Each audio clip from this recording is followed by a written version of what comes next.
రాశి మేన రాశి మన షష్టగ్రహ కూటమి రాశి చాలా భయపెడుతున్నటువంటి రాశి. తన భయమే తన శత్రువు. చీకటిలో వెళ్ళినటువంటి వారికి తారకరమైన పాము అనుకుంటారు. ఎందుకంటే చీకటి కదా, భయము చీకటి, భయము అంధకారం.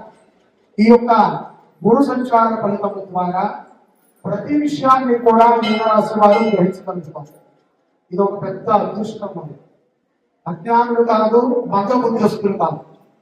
వాళ్ళకి తెలుస్తుంది ఇంకొక 10 నిమిషాల్లో నేను చాలా వేగంగా వెళ్తున్నా, దేనికైనా నేనైనా గుద్దుతాను, నన్నేదైనా గుద్దుతుందని. అయినా సరే వెళతారు. దాన్ని ఏమంటారంటే మూర్ఖత్వము అని. దానికి గల కారణము జన్మశని ప్రభావము. శుక్రుడు అహంకారాన్ని బాగా ఎక్కువగా మీనరాశి జాతకులకి ఇస్తాడు.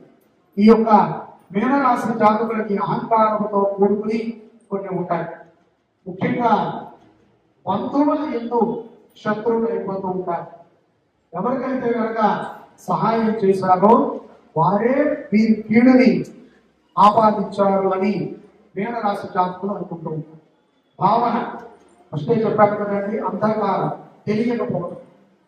ఈ యొక్క గ్రహకూటమి ప్రభావం కంటే కూడా మీలో మీకు జరిగే అంతర్మదర ప్రమాదం చాలా ఉంటుంది. కాబట్టి ఏదైతే శాస్త్రం చెప్పిందో, ఏదైతే వేదము చెప్పిందో ఆ విధముగా తప్పనిసరిగా మీనరాశి జాతకులు నవగ్రహాలని ఆరాధన చేయడం అవశ్యం. అలాగే మాంసాన్ని తినడం మానేయడం, మద్యాన్ని తాగడం మానేయడం, కోపగ్రస్తులు కాకుండా ఉండటం, ఇతరుల మీద ఆధారపడి జీవించకుండా ఉండటం, స్వశక్తితో బ్రతకటము, సేవా దృక్పథముతో 10 మందికి సహాయం చేయటము, కోపాన్ని తగ్గించుకునే విధంగా ప్రాణాయామం చేయటము, ఉద్యోగస్తులు తోటి వ్యక్తులతో సాన్నిధ్యముగా ఉండటము, ఉచిత సలహాలు ఇవ్వకుండా ఇతరుల యొక్క జీవితంలోకి కుంగి చూడకుండా ఉంటే వీరి జీవితం చాలా అద్భుతంగా ఉంటుంది. మీనరాశి పురుషులు భార్య మాట అంటే ఎటువంటి కష్టము. నిజం చెప్పండి, నిజాయితీగా ఉండమండి. అటువంటి కుటుంబంలో అటువంటి వారికి సర్వము కూడా సుఖం.